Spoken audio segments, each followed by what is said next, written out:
Hal itu tidak terjadi soal penggunaan vaksin. Kita akan bahas lebih dalam terkait sejumlah desakan koalisi masyarakat sipil terhadap Kapolri, terutama terkait pembebasan aktivis dan pencarian 2 orang yang hilang. Bersama Komisioner Kompolnas Hoirul Anam dan Direktur Eksekutif Amnesty International Indonesia Usman Hamid. Selamat malam Mas Anam. Selamat malam, Selamat malam, kabar baik. Selamat malam juga Bang Usman. Selamat malam Friska, selamat malam Bung Anam. Selamat malam. Selamat malam. Saya ke Bung Usman.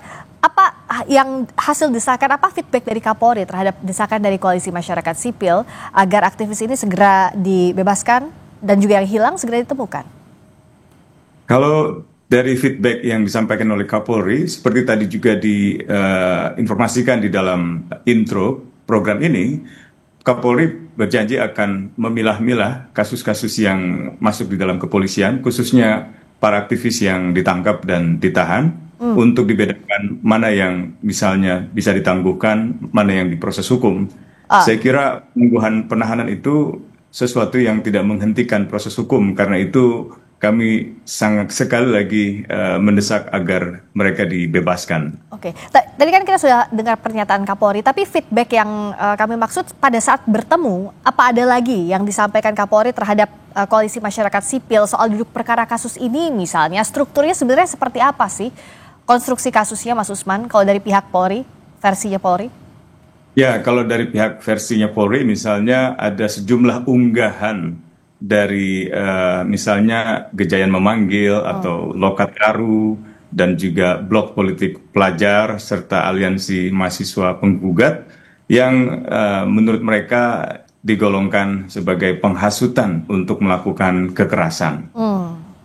Kalau kita periksa unggahan-unggahan itu, sebagian mungkin terkesan tidak patut ya, tetapi saya kira yang dilakukan oleh mereka sebenarnya adalah unggahan berisi pernyataan-pernyataan yang sifatnya alegoris gitu. Misalnya pukul mundur kepolisian di sekitarmu, tentu bukan berarti pukul dalam arti secara fisik kepada manusia Polri-nya, tetapi lebih kepada alegori tentang gerakan protes melawan represi polisi gitu. Ya. Lalu yang kedua juga kalau kita lihat ada ungkapan yang mungkin dengan menggunakan bahasa yang katakanlah tidak sopan gitu, tetapi kan itu juga tidak berarti bahwa itu adalah tindakan kriminal. Kalaupun dipandang tidak etis, saya kira dalam pertemuan kemarin juga kami sampaikan, ya kenapa tidak diedukasi gitu, kenapa tidak cukup dimintai keterangan saja, misalnya karena alasan pekerjaan atau karena alasan kemanusiaan atau karena alasan pendidikan, seperti sejumlah anak-anak atau siswa yang masih ditahan hari ini tapi belum dibebaskan sehingga mereka tidak bisa mengikuti kegiatan belajar mengajar dan juga terancam diberi sanksi. Kami juga ingin memastikan bahwa tindakan kepolisian tidak terkesan seperti memburu para aktivis, apalagi dengan cara-cara yang justru menunjukkan pemolisian yang otoriter, misalnya dengan melakukan penyitaan terhadap buku-buku yang dianggap berhubungan dengan tindakan mereka saat demonstrasi, misalnya buku-buku tentang Marxisme atau anarkisme dan seterusnya. Dan saya kira kemarin juga kami menyampaikan bahwa sebaiknya Polri tidak lagi menggunakan istilah anarkis atau anarkistis atau anarkisme di dalam pemolisian yang mereka lakukan. Sebab anarkisme itu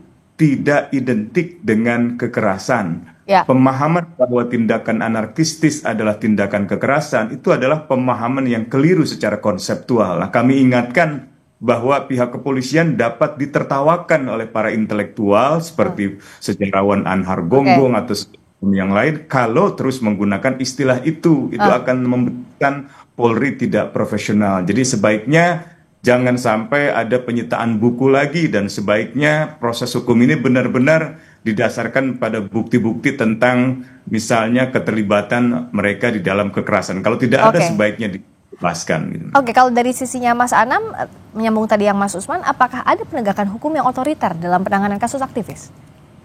Iya, sebelumnya begini, pertemuan kemarin itu menurut saya pertemuan yang sangat bagus ya. Artinya memang Pak Kapolri sendiri mendengarkan langsung tidak hanya Pak Kapolri, tapi jajaran pejabat utama Mabes Polri, termasuk juga Polda-Polda mendengarkan langsung apa yang terjadi. Dan kritik di lapangan, temuan-temuan di lapangan juga disampaikan. Saya kira itu sesuatu yang sangat baik ya. Didengarkan langsung dan teman-teman punya ruang untuk ngomong itu secara independen. Tapi betul, memang follow up-nya apa? Kan ya, begitu. After itu apa?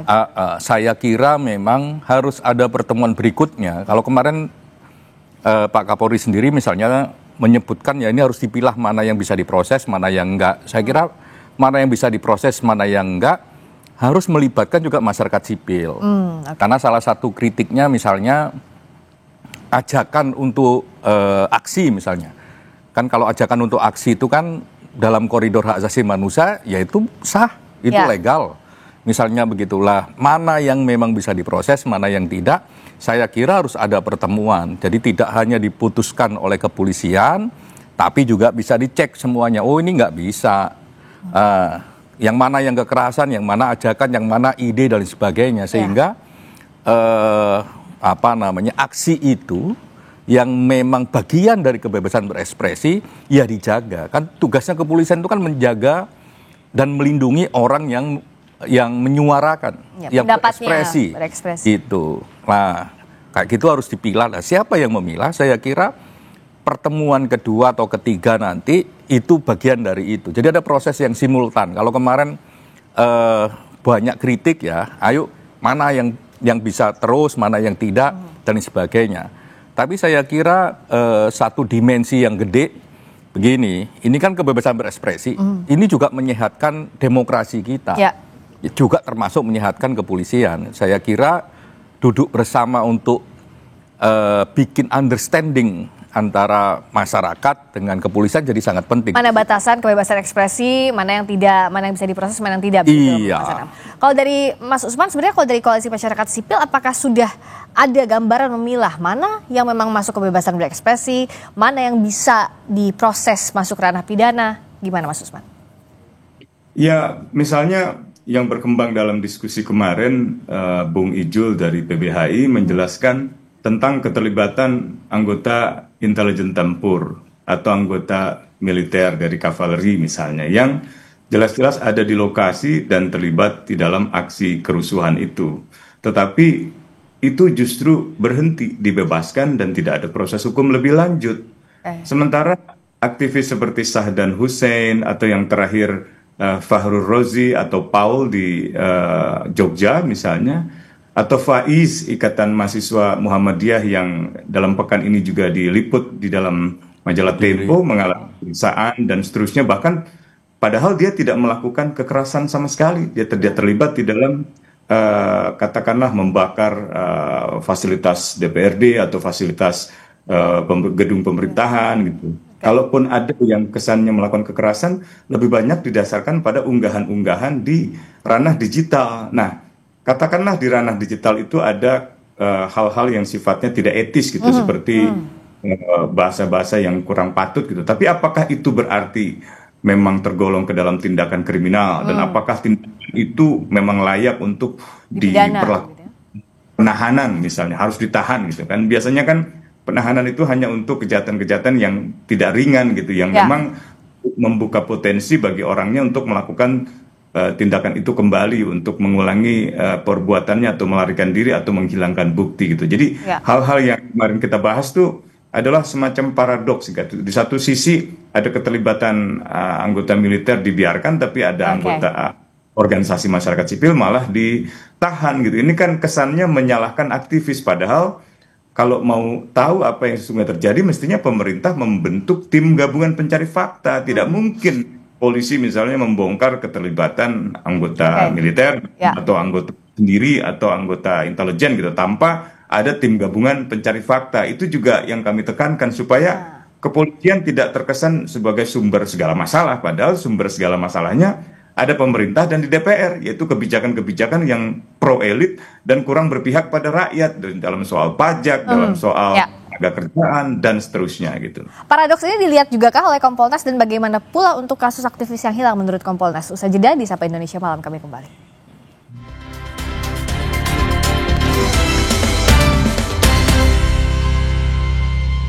membahas sejumlah desakan koalisi masyarakat sipil terhadap Kapolri, terutama terkait pembebasan aktivis dan pencarian 2 orang yang masih hilang. Bersama Komisioner Kompolnas Khoirul Anam dan Direktur Eksekutif Amnesty International Indonesia, Usman Hamid. Saya ke Cak Anam dulu. Jadi kalau bicara soal tadi yang disampaikan Mas Usman, apa iya kalau Kompolnas melihat ada paradoks dalam penanganan kasus demo kemarin?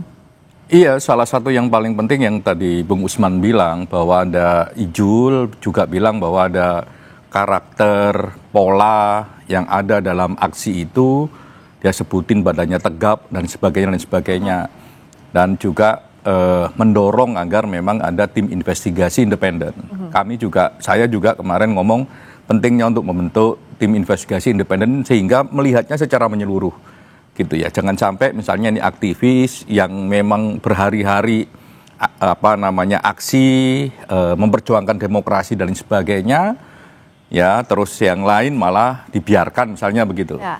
Nah makanya pentingnya untuk secara objektif melihat ini semua ya tim independen itu. Karena kalau kepolisian sendiri pasti karena kewenangannya terbatas nggak bisa masuk ke sana. Jadi penting untuk tim siapa aja investigasi. Tuh yang semestinya ada di tim independen kalau menurut Kompolnas?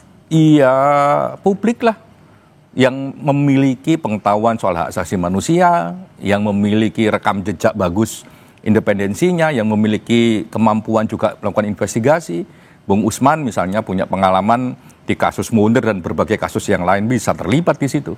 Saya kira tim independen jadi kata kunci untuk melihat proses aksi tanggal 25 sampai tanggal 31, 12 itu penting untuk dilihat karena polanya memang memungkinkan oleh orang-orang gini. Kalau saya menyebutnya ini aksi tidak lazim gitu ya. Lihat polanya dan sebagainya, apalagi di publik juga sudah ada yang ditangkap sendiri oleh Brimob dan sebagainya. Makanya menjernihkan itu ya tim independen ini, tim investigasi independen penting untuk dibuat. Itu satu. Yang kedua soal orang hilang.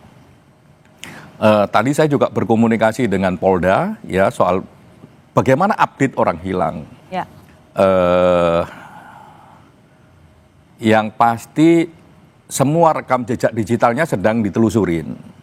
Terus ada beberapa titik yang memang didatengin tapi belum ketemu orangnya. Karena memang ada yang juga rekam jejak digitalnya itu macam-macam gitu. Saya tidak bisa ngomong ya. Tapi yang paling penting kita harus memastikan bahwa 2 orang ini selamat kondisinya. Ya, dan itu belum bisa dipastikan sampai sekarang kondisi. Segera ketemu sama anggota keluarganya. Lah, saran saya memang ya kita harus terima kasih ke teman-teman Kontras, LBH dan sebagainya yang membuka posko itu. Sehingga kalau siapapun dia, Farhan, Renu atau siapapun yang nantinya, ya kalau nggak mau di kepolisian, ya silakan datang ke mereka juga biar bisa koordinasi. Ya. Okay. Cari tempat yang paling nyaman, cari tempat yang paling aman, silakan berkoordinasi sehingga kepolisian juga bisa memastikan prosesnya dengan baik. Ya. Nah, kami Kompolnas juga memastikan itu. Tadi sore saya juga ngobrol dengan timnya, apa update yang paling penting. Jadi di beberapa titik sudah dikunjungin. Tapi belum ada petunjuk sampai sekarang? Atau udah ada? Petunjuknya sudah ada, ditelusurin di lapangan, tapi belum ketemu. Oh, oke. Nah kalau dari Bung Usman dan kawan-kawan, soal Reno dan Farhan sudah ada petunjuknya? Dan menunjukkan kondisinya dalam kondisi selamat, itu udah ada belum Bung Usman? Nah ini yang saya kira masih belum berani kami pastikan nasib dan keberadaan mereka. Yang pasti ada beberapa saksi yang memang pernah melihat mereka ada di lokasi, termasuk terluka, mendatangi posko medis, dan kemudian kembali lagi ke lokasi protes, bahkan kembali lagi meminta pertolongan medis, sampai akhirnya ada yang melihatnya digotong dalam kondisi luka. Nah, kita memang sulit memastikan ini ada di mana masalahnya ini. Apakah memang ada misalnya tindakan berlebihan yang mengakibatkan mereka, katakanlah, meninggal dunia di lokasi, lalu disembunyikan, atau ada sebab lain, mungkin seperti kemarin kan juga ada kasus Bima yang ternyata di Malang itu. Yang pasti kami sangat khawatir karena ini sudah 1 bulan lamanya dan kami khawatir sekali tentang nasib dan keberadaan dari Reno maupun juga dari Farhan tidak bisa ditemukan. Ini yang sangat kami khawatirkan. Bahkan kemarin kami mohon sekali kepada Kapolri dan seluruh jajaran Polda di seluruh Indonesia untuk membantu mencari keberadaan mereka dan nasib mereka saat ini itu seperti apa. Karena keluarganya sangat menanti mereka untuk pulang gitu. Iya, 1 bulan soalnya Janam. Kita menunggu ini dan belum ada jejak sama sekali sampai sekarang. Kalau tadi sore, karena kami mantau ini ya, gimana prosesnya, kami juga komunikasi dengan teman-teman Kontras. Tadi sore kami komunikasi dengan Polda itu memang rekam jejak digitalnya sudah ditelusurin. Titik-titik mana juga didatengin. Lah, cuman memang belum ketemu. Seperti yang tadi Janam bilang. Saya nggak bisa ngomong lebih lengkap, tapi proses itu ada. Persis seperti apa yang dikatakan oleh Bung Usman, penting untuk segera memastikan bagaimana kondisi dari kedua orang ini, gitu. Dan bagaimana pula penanganan ke keluarganya? Karena kan pasti sekarang yang paling khawatir adalah keluarganya, kerabatnya, Pasti. apapun kondisinya, begitu itu yang ditunggu. Keluarganya pasti khawatir dan kita semua juga pasti khawatir. Jadi semakin cepat ditemukan, ya semakin cepat dapat kabar dan informasinya semakin bagus. Tadi kami juga tekankan itu. Tapi mereka jelasin ya, dia rekam jejak digitalnya semua ditelusuri. Apa yang jadi kesulitannya kalau rekam jejak digitalnya sudah ada, petunjuk-petunjuk ada, tapi nggak ada sama Ketika sekali? dicek di lokasinya berbeda. Ketika dicek di lokasinya ternyata bukan orangnya. Itu kondisinya. Ya, 2 orang ini ditelusurin sampai juga di luar DKI. Gitu.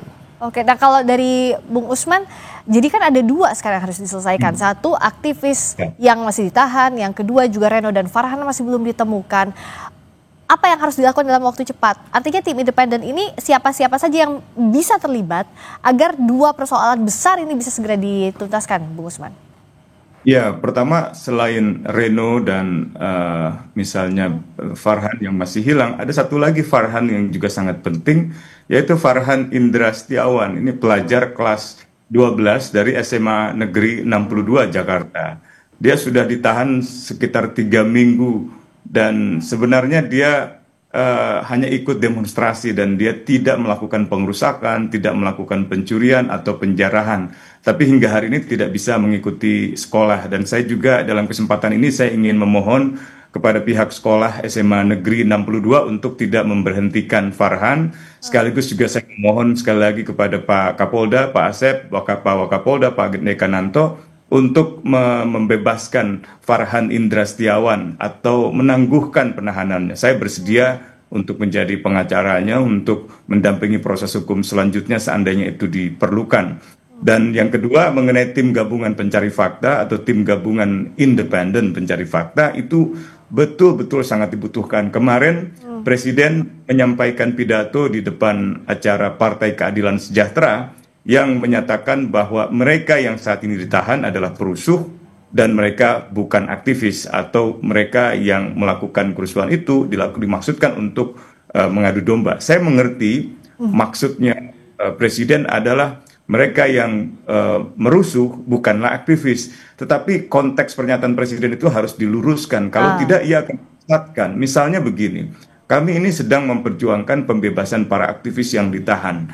Lalu kalau Presiden mengatakan bahwa yang ditahan itu adalah bukan aktivis, sementara menurut kami adalah aktivis, ini akan menyesatkan. Sementara tuduhan Presiden bahwa ada terorisme, ada makar, ada jaringan koruptor, itu tidak diikuti dengan tim gabungan pencari fakta. Harusnya Presiden membentuk tim gabungan pencari fakta. Dan kalau mau membentuk komisi reformasi Polri, harusnya komisi reformasi sektor keamanan. Jadi bukan hanya Polri, tapi juga badan-badan keamanan lainnya, termasuk keamanan luar negeri dalam hal ini, misalnya TNI atau di dalamnya Badan Intelijen Keamanan, Badan Intelijen Negara, Badan Intelijen Strategis, terutama karena ada anggotanya yang terlibat. Apa benar keterlibatan itu?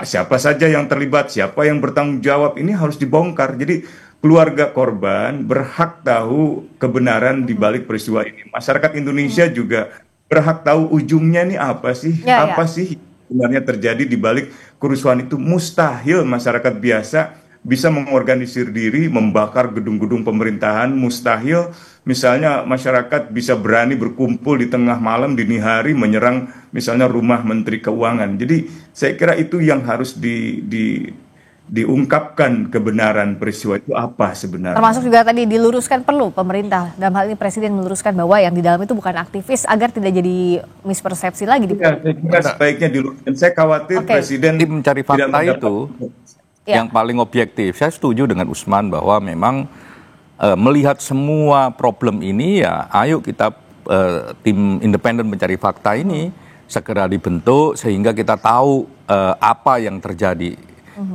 Biar kita bisa belajar dari situ, gitu.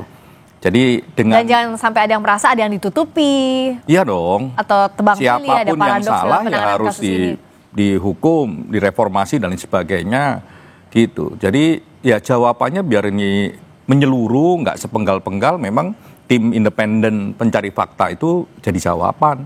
Itu menurut kami, dan saya setuju dengan Usman. Bung Usman, sebenarnya kalau dari Koalisi Masyarakat Sipil mendorong langsung nggak ke Kapolri? Misalnya deadline-nya kapan yang dibutuhkan tim gabungan pencari fakta ini, tim independen ini kapan harusnya dibuat dalam waktu segera? Itu bukan Kapolri kali ya, itu Presiden. Oh, Presiden dan juga termasuk juga Polri pertemuan berikutnya dengan Koalisi Masyarakat Sipil soal ini, Bung Usman.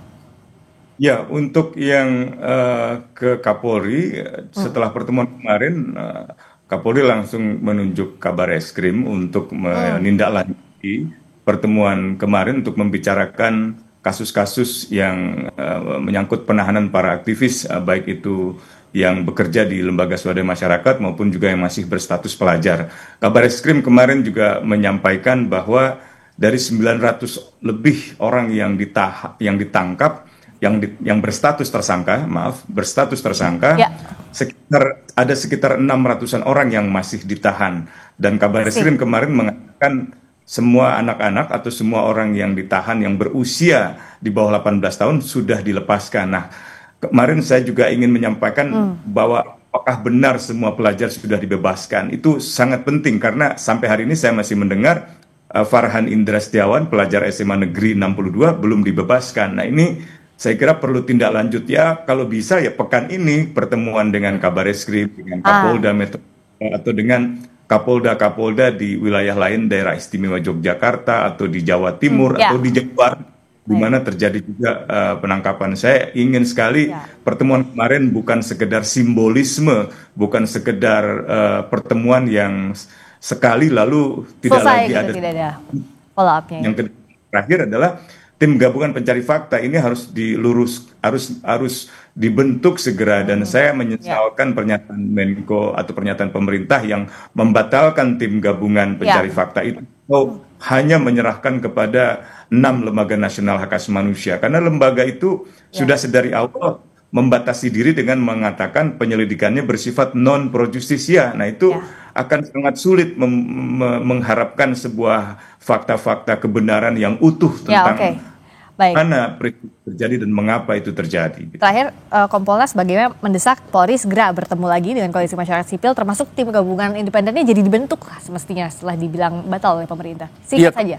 Iya, kemarin waktu pas selesai acara itu kami pas waktu jalan bersama keluar dari ruangan sempat ngobrol singkat sama Pak Kapolri. Beliau bilang nih harus ada follow up pertemuan lagi dengan rekan-rekan. Saya bilang bagus Pak, biar lebih konkret.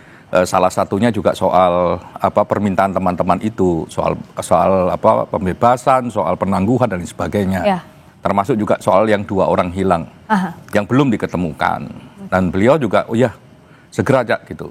Dan pertemuannya nggak kayak kemarin kayak seminar gitu, tapi pertemuan yang lebih fokus gitu. Oke, ini memang harus segera ya agar bisa segera terang perkaranya, segera tuntas juga. Terima kasih Mas Anam, Cak Anam. Terima kasih banyak. Terima kasih Bung Usman sudah hadir di Sapa Indonesia.